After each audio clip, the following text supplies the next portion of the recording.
Our next speaker is Josh Fleming. He's a member of Frost, Brown, and Todd in Indianapolis.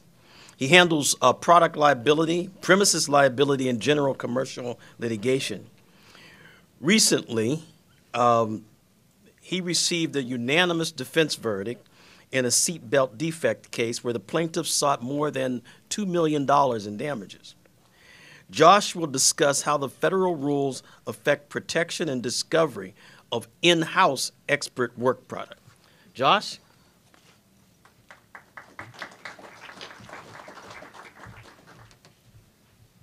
Thank you, David. And just so there's no confusion, the premise of this presentation is going to be with respect to in-house experts that we all have come to rely on over the course of litigation and utilize regularly, and what the expectations for those experts are and what, if any, traps there are with the new rules amendments. I'm not going to talk about today the actual discovery that's available under the new rules.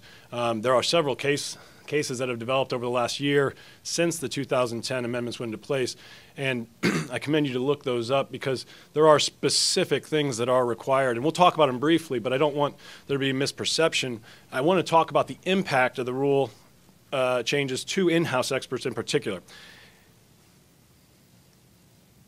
And understand that in December 2010, when the amendments were made, these were good, welcome changes, I think, to most of us. They put to rest the gamesmanship that was ongoing following the 1993 amendments, which in large part led us attorneys to realize that really expert disclosure meant you had to be careful with what you were giving them. And we all have come to rely on in-house experts, and a lot of times you do that because they know the most about the products or the transactions, and you think in a lot of ways, well, they're in-house employees, they're not specially retained experts, so we don't have the same obligations with respect to the retained experts, and you're not as cautious as to what you do because they're oftentimes helping you develop your themes and your theories and helping you answer discovery. And I submit to you that with the rule changes, that has changed, and I think we have to, from the outset, start to think about seriously who those in-house employees are, what role they played in the transaction or development of a product that may be at issue, and think about whether or not they now have an obligation to do a report, and we'll talk about reporting versus non-reporting, and whether or not they're a hybrid witness, whether they have factual or precipient knowledge that's going to expose them to discovery, whether you want to protect them or not.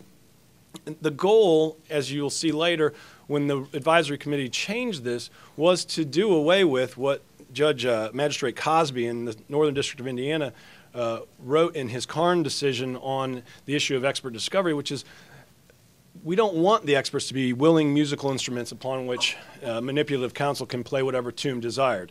And so we have now moved into a situation where the Judiciary Committee or the Advisory Committee has amended Rule 26 to try to do away with that, but also give us the protections to prepare our cases.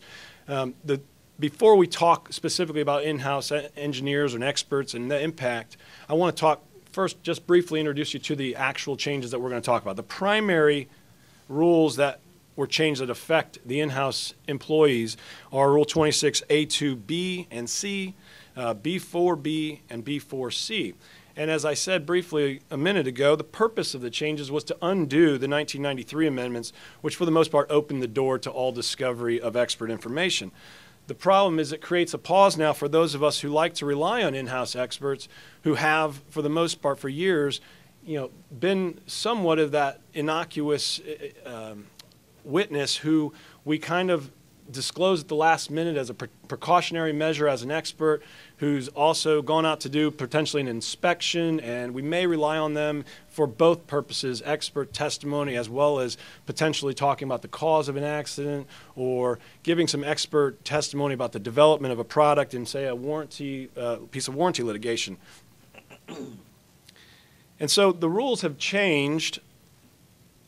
For instance, Rule 26A2, this is a question of reporting versus non-reporting. And what the two main changes are found in A2B and A2C. And the first change to A2B, as the slide suggests, lessened the requirements of an expert's report that you only have to disclose the facts and data considered. And this has changed from the facts and all other information considered by the expert. And so what this rule has done is it's provided a more narrow focus on just the facts considered by the expert, and you no longer have the concern. It provides a little bit of a work product protection so that you no longer have the need to create a consulting expert versus a testifying expert. So it does give you that little bit of protection, and it plays into one of the other rule changes, and I'll talk about it in a minute, which permit us to have more open communication with our outside or specially retained experts. The other change to 26A2 is A2C, and this is where the non-reporting versus reporting requirements come in. And you'll hear me talk about reporting versus non-reporting. What is the advisory committee has drawn this distinction, and it's important because now, rather than before where you could just identify in your expert disclosure any non-reporting expert and you didn't have to give any other information, now you actually have to give a summary of the opinions and talk and disclose the subject matter that that expert's going to testify on. And the advisory committee, for purposes of the non-reporting disclosure, has said the court should interpret this liberally. It doesn't have to be too much, but it has to be there. And this has been primarily created to address people like treating physicians or in-house employees who may not necessarily be specially retained. The other change to the rule is 26B4B, and this is a welcome change, I think, to a lot of us who have worked with outside experts, and it no longer requires the disclosure of draft reports. And I'm not going to spend a lot of time talking about this, but in general, a draft report now is no longer subject to disclosure, and that includes the back and forth communications about the draft unless there's communications that the expert's relying on for purposes of their final opinions. But it also protects the in-house or the outside experts' employees and their work with them on their drafts. 24B4C really encapsulates then the work product protection that the rule was designed to implement for us. And it lays out 3 exceptions to keeping our work product from the other side. For purposes of outside experts, you are now allowed to protect your work product and your communications except for these 3 categories. And there are communications regarding compensation, communications regarding facts or data, and that's typically the list of things you sent to the expert. They have to be supplied. And then assumptions provided. If you're telling your expert in communications to assume certain facts and work with those assumptions, those are discoverable. But general discussions are amongst you and the expert are no longer discoverable, and they're no longer required to be disclosed. So if there's communications that talk about certain hypotheticals that you're considering and you're not asking the expert for any work product, then you're okay to protect those. What I will draw your attention to, though, is in the advisory committee notes to this rule, it specifically says that this work product protection only applies to reporting experts. And this is where the in-house issue comes up. Oftentimes at least in my practice, we've tried to avoid imposing on our in-house employees the need to draft a report for cost purposes, their time, and we've said, well, we'll just disclose them as non-reporting experts because they're not specially retained. If you do that and you don't report now, this protection does not apply to them, and we're going to talk about that. And therefore, I submit, as we'll talk about, an in-house employee that's going to be relied on, you need to make that decision early on as to whether they will report or not report, because that will define your protections under these new rules going into your case. And so the question becomes, are they a testifying expert or consulting expert? And I say that because the consulting expert still is entitled under 26B3 and B4D, which were the work product protections that were previously available. You still have a consulting expert protection. There's still that work product you can still protect your work product with those individuals. However, when they become a testifying expert, you have to make that decision I just talked about, to report or not to report. And it's key that it's made early on because, as I said, oftentimes you get the first notice of the lawsuit, and let's say it's a product liability lawsuit because that's a lot of what I do. Your client oftentimes has an engineer that they regularly send out to the scene of an accident or just to a product inspection. And depending on the size and sophistication of your client, it may be the same person that designed that product. And this is where you have to decide in these cases going forward, if that person has historically not done reports, you may want to, going forward, have them do a report so that you can take advantage of the new protections that are in place. But I caution you that I believe that as the case law develops, and I'll talk about the Sierra decision in a little bit, those type of hybrid fact and expert witnesses are going to be subject to certain discovery, and the courts are concerned, as the advisory committee spells out in its meeting minutes, they're concerned about those hybrid fact and expert witnesses who possess relevant percipient knowledge, because how do you stop and determine that which is provided by counsel in development of the case and that which they knew from their percipient knowledge, and is it fair to the other side to say, you're not entitled to full discovery of that? Can the defense lawyer object and say that's protected work product? He's been communicating with me about those topics. And one court at least has said it's a case-by-case decision, and it depends on the fact witness and his status as a percipient witness. So maybe may not be good enough. You may have to make a definitive decision early on. The key here is, and it's always been, I think a lot of us just were able to get away with it because plaintiffs' lawyers didn't push it. The key question is, has the witness been specially employed for purposes of the litigation, or are they one whose duties involve giving of expert testimony? Some companies actually have engineers or employees who regularly testify on behalf of the company. So in those instances, they are to do a report. The more, I guess, harder question to answer is those who you picked for this case.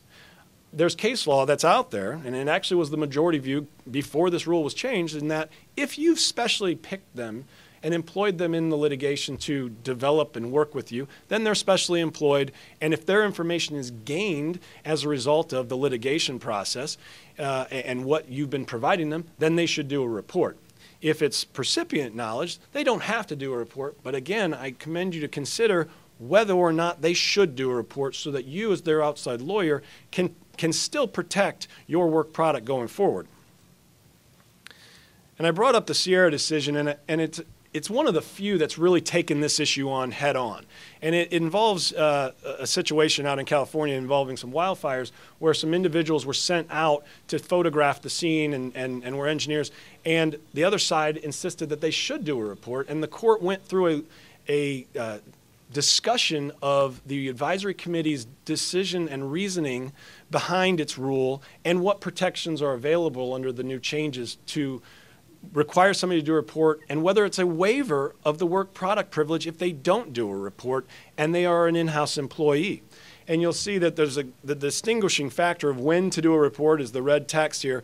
You do not have to do a report if the opinion is based on information the expert witness acquired through percipient observations, but you do have to do a report when the opinion is based on information provided by others in a manner other than being a percipient witness to the events.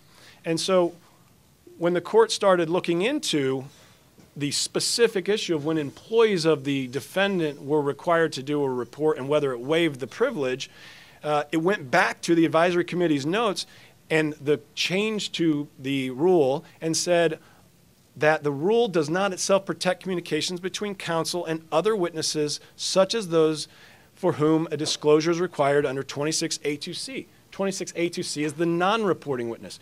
It only applies to the reporting witness. So then the court took it upon itself to go in and dive into the advisory committee's meeting minutes. They looked at the February 2009 through May 2009 meeting minutes, and they determined that the advisory committee specifically looked at this issue and carved out the fact that employees, in-house employees, are not entitled to the same relief as a reporting expert, and that there was too much concern of attorney bias influencing those witnesses, and thus they should be subject to full discovery, and there's no work product protection if you disclose them as a non-reporting witness. And while the court went on to say it's a case-by-case decision, it lays out the importance, in my opinion, that we as lawyers at the beginning of the case now, who rely on in-house engineers or in-house experts, whether it be in a commercial case or not, if you're going to rely on an in-house employee, you need to make that decision and determination early on and keep track of what that witness's capacity is going to be for you, because you have to be confident that you're not going to end up having to disclose your work product, or if you know they're not going to be a reporting expert, control their access to your work product so that you don't end up giving the other side an unfair advantage. The advisory committee's May 2009 meeting minutes really leave no question as to the scope of discovery permitted of in-house employees if they are a non-reporting expert. It states in their meeting minutes, the time has not yet come to extend the protection for attorney-expert communication beyond experts required to give a report. If they don't give a report, I don't think there's any way you can suggest that you can protect those communications, with the exception of possibly relying on the attorney-client privilege. But if the Sierra decision plays itself forward, that like in the past, pre-2010, where disclosure of a retained expert waived the attorney work product privilege to that individual, then that same waiver is going to play forward in your cases. The problem the advisory committee saw was that a number of these witnesses are in that tricky hybrid category. And they don't want to create an exception that seems to favor large parties big enough to have employees who are just on staff and on salary to give opinions in these types of litigated matters. For instance, the advisory committee pointed out they may have participated in the design of an allegedly defective product, and they may need to be subject to full discovery, and it's impossible or nearly impossible to really truly get at what is attorney-driven information or attorney-provided information and percipient historic information. And so the court wanted to give, in the Sierra case, the opportunity for the other side to have full, unfettered access so that the other side can truly get to the bottom of whether there's any attorney bias going on.